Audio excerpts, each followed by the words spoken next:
All right, well, good morning, eighth graders. We are continuing along here in Chapter 5, Solving Systems of Linear Equations. Today, the focus is on solving systems of linear equations using problem solving. So we got a couple of story problems we're going to work through, and this is what you're going to be doing on your assignment for this lesson. So our first one here, the 76ers and the Lakers, two NBA basketball teams, combined for 117 victories last season. The Lakers won 11 games less than the 76ers. How many games did each team win? So once again, the Lakers and the 76ers combined for 117 victories last season. The Lakers won 11 games less than the 76ers.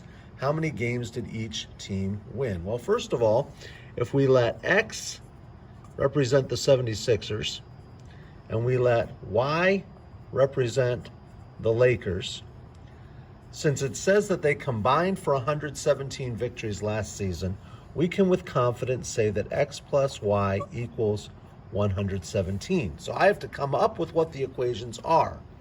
The Lakers won 11 games less than the 76ers.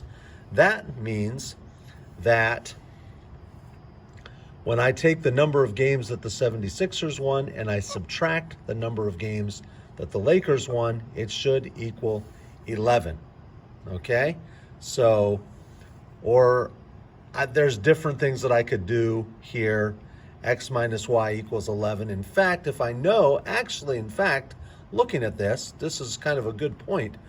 It says the Lakers won 11 games less than the 76ers. If I can get this in slope-intercept form to begin with, instead of doing X minus Y equals 11, I know that how many games the Lakers won, which is Y, equals whatever the Sixers won minus 11.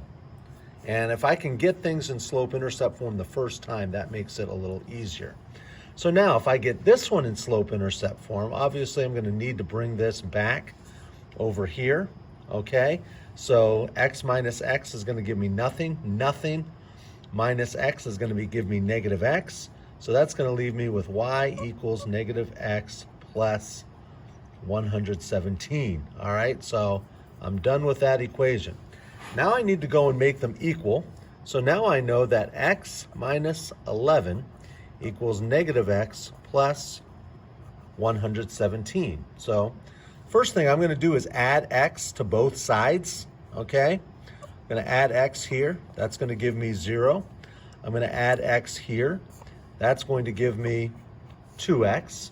I like to have a 0 on both sides. That makes it easier. So I'm going to add 11 here. That's going to give me 0. I'm going to add 11 here. That's going to give me 128. Okay? That leaves me with 2x equals 128. Then all I'd have to do is divide x by everything by 2.